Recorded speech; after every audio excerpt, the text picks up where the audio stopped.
Greg Valentine broke my hand in Rockford, Illinois, by accident. I did a double wrist lock and he went to block it. And when I did, I threw my weight into it, and his hand on top of my hand on top of his hand broke my hand. So I had to go home for 2 days. They let the swelling go down. I put the cast on, and then away we went, for another couple, 3 weeks on the road. And I won more matches with that cast on my hand, clotheslining people, than I did with any drop kick. Wow. Now, what is that perspective like? Because now you're talking about it as like, oh, we survived these road stories and it's a good time. But when you're living in that, hey, go home for 2 days, make sure your arms swell down, but we need you back on the road in 2 days. Family man, you have friends, you're missing holidays, birthdays, celebrations. What does that do in long term as here you are now, older gentleman after all the road stories? What does that do to you in your relatives and friends and family? Because it's fun to talk about now, but at the time, I can't imagine it being a good time for people who are close to you. No. Well, it did two things. It either made your family stronger or made your family weaker. Mm. I was blessed because my wife did just an incredible job with our kids. We never had any trouble with our kids. My kids, graduated from college and, multiple degrees and great jobs. So I was very fortunate. It was because of my wife, because I was gone all the time. And at the same time, Steve, I had a business. I had Jumpin' Jim Brunzell's gym in White Bear Lake. So I was going back and forth with that, long distance every single day, no matter where I was. So it made it pretty complicated. But, I think many of the guys were blessed with a great a relationship with their wife, and consequently, I think it held their family together. And wrestling played a second fiddle to their family. Yeah, because I remember Roddy Piper doing an interview once where he said, he's on the road, then he retired, he was home, and he realized he had no place at his home because it's been running without him this whole time. 9, 10, 12 years gone by, and now he's home as the dad, authority figure dad. Hey, do this. He has no place because he's been gone for so long. And again, that has to put a toll on someone, because you're talking about 27 days, 52 at one point, your arm's broken, they send you home, come back. Like there is a mental toll eventually. And then when they say, oh, we don't need you anymore, it's like, well, I did all this for you, but you were getting paid. But I did this for the company, and they're like, yeah, well, thanks, we don't need you anymore. Like, what does that mentally do to you? Because obviously being on the road for so long, away from your family, now they don't need you to work for their company anymore. You go back home, and then, luckily you had a great wife. Like, how does that all pan out? Well, you have to realize, first of all, that pro wrestling is built on two words, and Wrestling business? Yeah, wrestling business. uh, Deceit and greed. So you have to realize that you can't put all your eggs in one basket with pro wrestling. You have to realize that you're gonna you're gonna put this up. You're gonna sacrifice this amount of time of your life, and hopefully it'll make a difference. And it was funny because Vince fired me 3 times, and he hired me back twice, to work with different guys on the road. And Why did he fire you though? oh, he and I didn't get along. It was Okay. business oriented.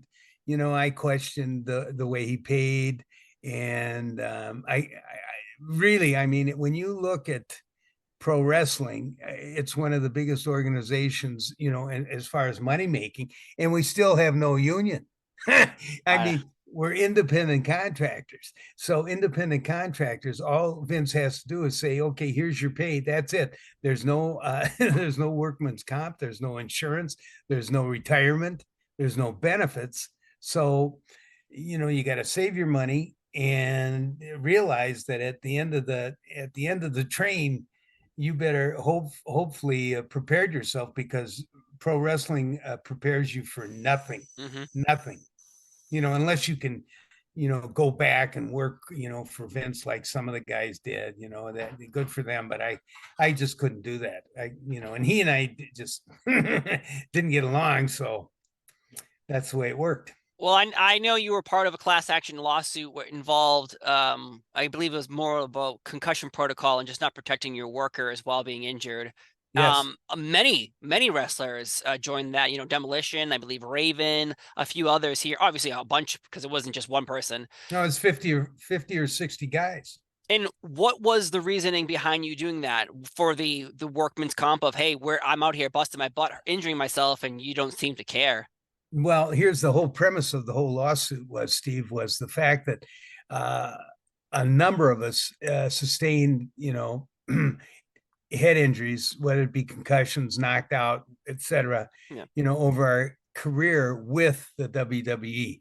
What the lawsuit said was if individual, like if Jim Brunzell winds up with early dementia or, Alzheimer's or ALS or something related to CTE, and you can't find out if you have CTE till you're dead when they cut your brain open. Yeah. So what they want in this lawsuit, what they wanted the WWE was to pay for our treatment in a nursing home.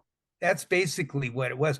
There was no upfront money. It was basically saying, hey, if Jim Brunzell has Alzheimer's or early, dementia, and he's got to go to assisted living, we'd like the WWE to contribute, and it's, it's $12,000 to $15,000 a month to be in those, Yeah. and like I say, you work your whole life. I wrestled 28 years, and during that time, I had 5,000 matches, and I was lucky to get a job when I was 50 years old, by a company in Minneapolis and St. Paul. Otherwise, I didn't know what I was going to do. I mean, I still had, a mortgage, and, I mean, that that affected all of us.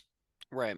Because I imagine, like you said, you're on the road and the road costs money, food, everything, gas, and coming back after being, part of a tag team and doing well for yourself, but then at the same time, sometimes the well will dry. And obviously the fact that injuries definitely occurred to you and other wrestlers. And it's interesting you say the lawsuit didn't was pushed out like twice. Like it didn't go anywhere twice because I don't know, the judge who was involved just said, no, we're good here.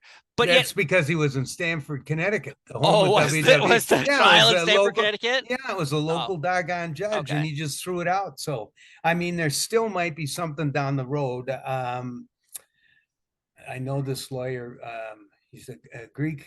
Kairos is his last name. And I think he was still working on it. But, like I said, there was 50 to 60 members, talent on this lawsuit that, all had, some impaired injury over the course of 15 to 20 years. So I hope that they resurrect that sucker, because I think that's the least that we can expect from the WWE. Because I know, I think really what happened was after the Chris Benoit tragedy happened, that the WWE suddenly really opened up their pocketbook and was like, hey, if anyone has any drug issues, we'll pay for you to go to rehab. Doesn't matter that you don't work for us anymore. We will pay. Scott Hall is a good example. Sonny, other people like that. But the other side of it is something, your situation or other situations where that's not being resolved. And I don't work for the company, so I have no preference on, I don't work there, so I have no idea what they want to do and don't want to do. But obviously, maybe it's more money to be pushed out of the company to assist you and other wrestlers from the past. I'm not sure, but either way, I think it's interesting to see where I didn't know it was in Connecticut. I didn't know that the judge said, oh, we're good here in Connecticut. But Sure.